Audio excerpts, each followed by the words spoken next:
Welcome back to my channel. আশা করছি সবাই খুব ভালো আছো আর তোমাদের আশীর্বাদে আমরাও খুব ভালো আছি। তো বন্ধুরা, তোমরা আজকে আমার ভিডিওর টাইটেল আর থাম্বনেল দেখে আশা করি বুঝেই গেছো আজকে আমি তোমাদের সঙ্গে কি শেয়ার করতে চলেছি। আজকে আমি কোনো ব্লগ শেয়ার করব না, আজকে আমি তোমাদের সঙ্গে শেয়ার করব আমার বেডরুম আমি কিভাবে ডিপ ক্লিন করে থাকি। তো প্রায় 1 মাস পর মনে হয় আমি ঘরের পেছনে লেগেছি। টুকিটাকি তো ঝাড়া মোছা ডেইলি করা হয়, কিন্তু ডিপ ক্লিনটা করা হয় না। আসলে তোমরা জানোই আমার বাড়িতে 2 বছরে আমার একটা মেয়ে আছে, ওকে নিয়ে সংসারে কাজবাজ করা, তারপরে এই ঘরটার মোছা না পেরে উঠতে পারি না। তার মধ্যে শীতের দিনটাও অনেকটা ছোট হয়ে গেছে। তো প্রায় 1 মাস পর আমি কাজে লেগে পড়েছি। তো কাজ যখন করছি, ক্লিন যখন করছি, ভাবলাম তোমাদের সঙ্গেও একবার শেয়ার করে দিই। তো এই র্যাকটা দেখতে পাচ্ছি, এটা আমি মিশো থেকে নিয়েছিলাম। এটা লাগানোর পর না আমি একবারও ক্লিন করিনি, ফার্স্ট টাইম এটা আমি ক্লিন করছি নেওয়ার পর। তো সেই জন্য দেখে বুঝতেই পারছো কতটা ধুলো বালি পড়ে গেছে। তো আমি প্রথমে একটা ঝাড়ু দিয়ে ঝেড়ে নিয়ে তারপর আমি একটা ন্যাকড়া দিয়ে ভালো করে মুছে নিচ্ছি। দেখতে কিন্তু বেশ ভালোই লাগে, আর এটা কাঠের তো সেই জন্য কলিন দিয়ে পরিষ্কার করব না, এমনি একটা ন্যাকড়া দিয়ে পরিষ্কার করব। ধুলো বালি দেখো অনেকটা পরিষ্কার হয়ে গেছে। তো চলো জিনিসগুলো এবার একে একে গুছিয়ে রাখি। এই কাপটা দেখতে পাচ্ছি, এটা আমার হাজব্যান্ড পেয়েছিল যখন ও ভিভোতে সেলসম্যানের জব করতো, তখন ও বেস্ট সেলসম্যান অ্যাওয়ার্ড পেয়েছিল। তো যাই হোক, আমারও তো মনে নেই, আমি এটা যত্ন করে ফ্রন্টে রেখে দিয়েছি, আমার তো খুব ভালো লাগে। আর এই গাছগুলো দেখতে পাচ্ছি, এগুলো মিশো থেকে নেওয়া, খুব রিজনেবল প্রাইসে, কিন্তু খুব সুন্দর জানো। গাছগুলো প্রচণ্ড ধুলো হয়, তো সেজন্য ব্রাশ দিয়ে পরিষ্কার করে করে রেখে দিচ্ছি।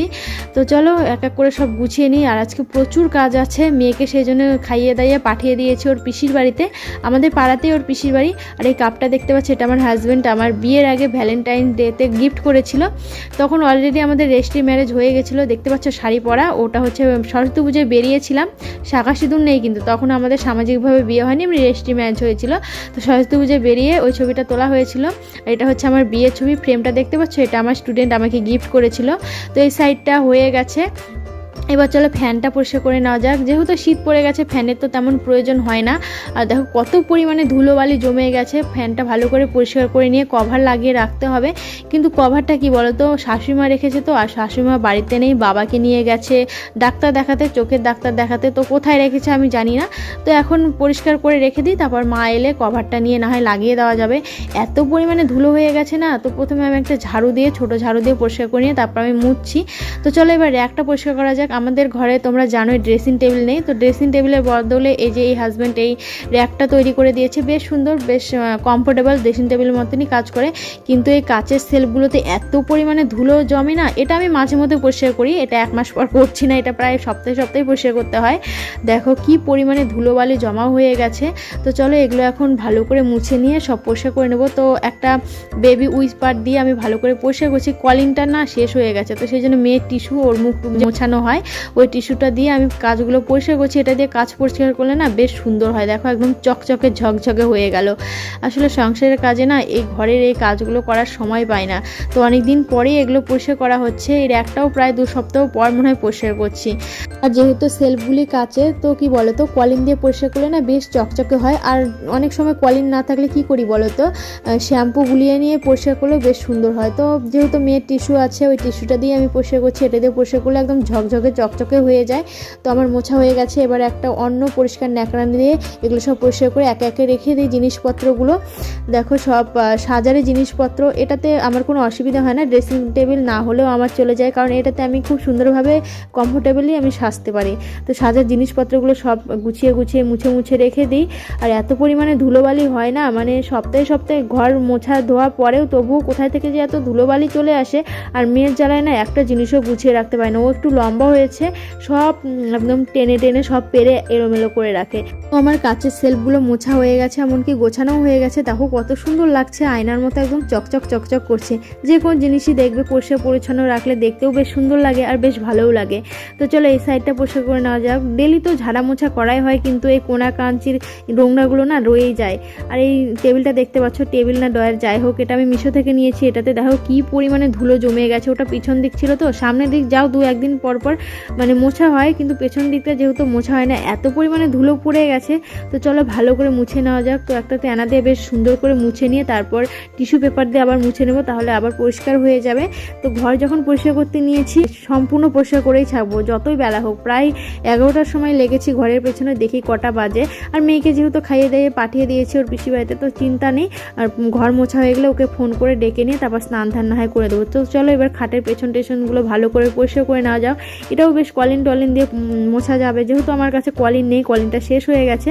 তো সেজন্য এমনি আমি একটা ন্যাকড়া দিয়ে মুছছি, এটা দিয়ে মুছলেও না বেশ পরিষ্কার থাকে, খুব একটা ধুলোবালি জমে না আমার খাটে। কারণ আমার খাটটা সিম্পল ডিজাইনের মধ্যে, তো সেই জন্য মানে অন্য খাট যেরকম অনেক প্রচুর ডিজাইন হিজিবিজি থাকে, ধুলো প্রচণ্ড জমে যায়, কিন্তু আমার খাটটা যেহেতু একদম সিম্পলের মধ্যে, খুব ইউনিক কিন্তু ডিজাইনটা, তো সেই জন্য ধুলো সেরকম জমে না।